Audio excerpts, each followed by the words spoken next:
From the 1921 film, The Sheik, to 2017's Ghost in the Shell, Hollywood's preference for Caucasian lead actors in films is clear.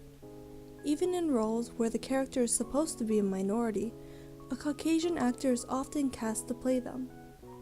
Although this phenomenon has been happening for nearly a century, only in recent decades has this blatant whitewashing begun to cause outrage. This is Minorities Through the Eyes of Hollywood. Whitewashing has been apparent in Hollywood with films such as The Teahouse of the August Moon, Pleased to introduce myself. Breakfast at Tiffany's, Mr. Go right away. Othello, Enough. Yet she's a simple board that cannot say as much. The Year of Living Dangerously, Prince of Persia, and Doctor Strange. Looking back, Hollywood's bias is very evident and has been demonstrated in various studies, such as one from UCLA's Ralph J. Bunche Center. This study, which looked at 849 of the top films from 2011 to 2015, showed that Caucasians have consistently played more than 80% of leading roles.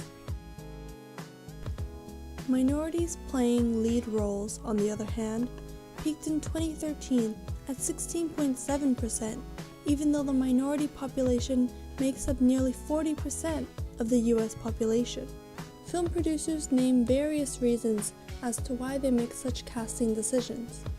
For most, they claim that it's not a matter of race, but a matter of money. They believe that they need famous actors in order to produce adequate funding, traction, and high box office ratings. And the majority of famous actors in Hollywood are Caucasian. Ridley Scott, director of Exodus, Gods and Kings, has this to say regarding the backlash about his casting choices. I can't mount a film of this budget, where I have to rely on tax rebates in Spain, and say that my lead actor is Mohammed so-and-so from such and such. I'm just not going to get it financed. So the question doesn't even come up. Bring her in. Bring her in. Mary, come, sit down. Another reason as to why producers allow whitewashing is that they believe that with Caucasians as leading roles, audiences from all backgrounds can relate.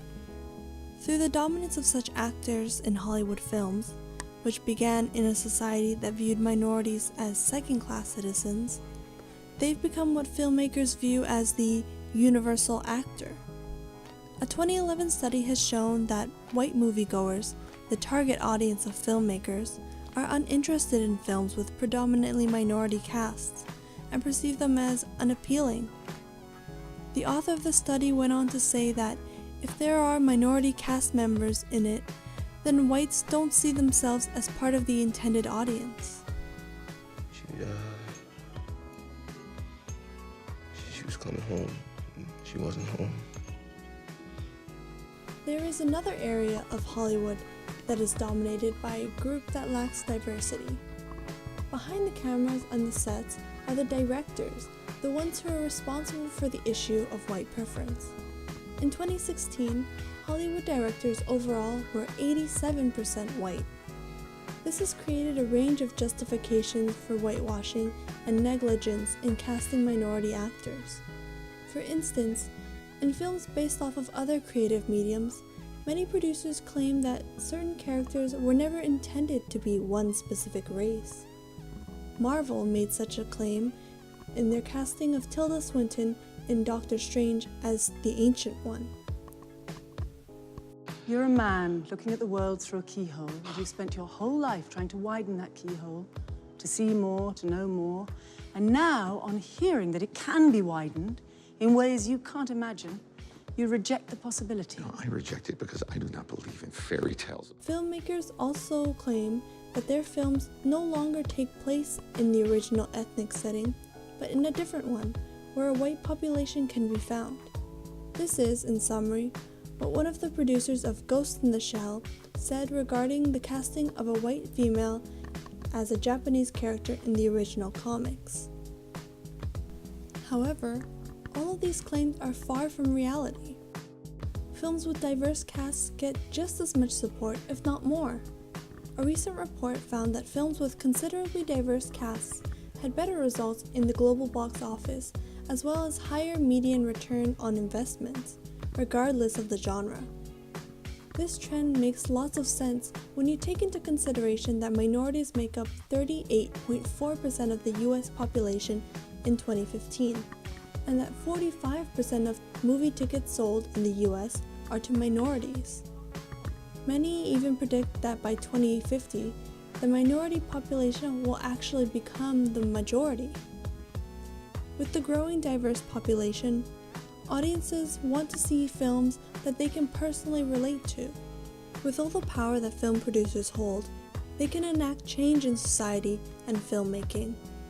Many films flop because of their casting controversies, and if filmmakers are truly worried about the monetary aspect of their work, they would be wise to cast appropriately. Ultimately, Hollywood has no valid excuses as to why whitewashing still needs to happen in the 21st century. And with the rising minority population, it won't be tolerated either.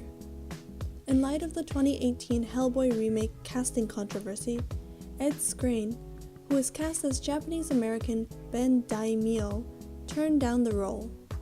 In a statement about the issue, Skrein stated, "It is our responsibility to make moral decisions in difficult times and to give voice to inclusivity." In response, the film's producer Larry Gordon and Lloyd Levin explained, "It was not our intention to be insensitive to issues of authenticity and ethnicity, and we will look to recast the part with an actor more consistent with the character in the source material." With such an act, Skrein showed it's possible and simple to make moves towards diversity in Hollywood. Controversy quickly formed after the 2018 Mulan live action was announced, with fans pleading and petitioning directors to avoid whitewashing. While there have been rumors that the film will replace the Chinese love interest with a Caucasian one, we can only hope that the producers will hear the pleas of audiences and follow in Gordon and Levin's footsteps. In her 2009 TED Talk titled "The Danger of a Single Story," Chimamanda Ngozi Adichie discusses the way in which ignorance, narrowing a people into one thing, a single story, damages how we view those who are different from us and how society contributes to that ignorance. I've always felt that it is impossible to engage properly with a place or a person without engaging with all of the stories of that place and that person. The consequence of the single story is this: it robs people of dignity. It makes our recognition of our equal humanity difficult. It emphasizes how we are different rather than how we are similar. In terms of whitewashing in Hollywood, Adichie's words explained that lack of minority exposure affects how audiences see minorities, but also how they see themselves. Their presence in stories seem unimportant and unworthy of being told. With Caucasians being prominently front and center in Hollywood, audiences are left with the impression that Caucasians are superior and the norm. Many people protest that the race of a fictional character in a fictional story doesn't matter. For whitewashing in Hollywood, they say it's just a movie. But as Adichie protests, stories matter. Many stories matter. Stories have been used to dispossess and to malign, but stories can also be used to empower and to humanize. Stories can break the dignity of a people, but stories can also repair that broken dignity.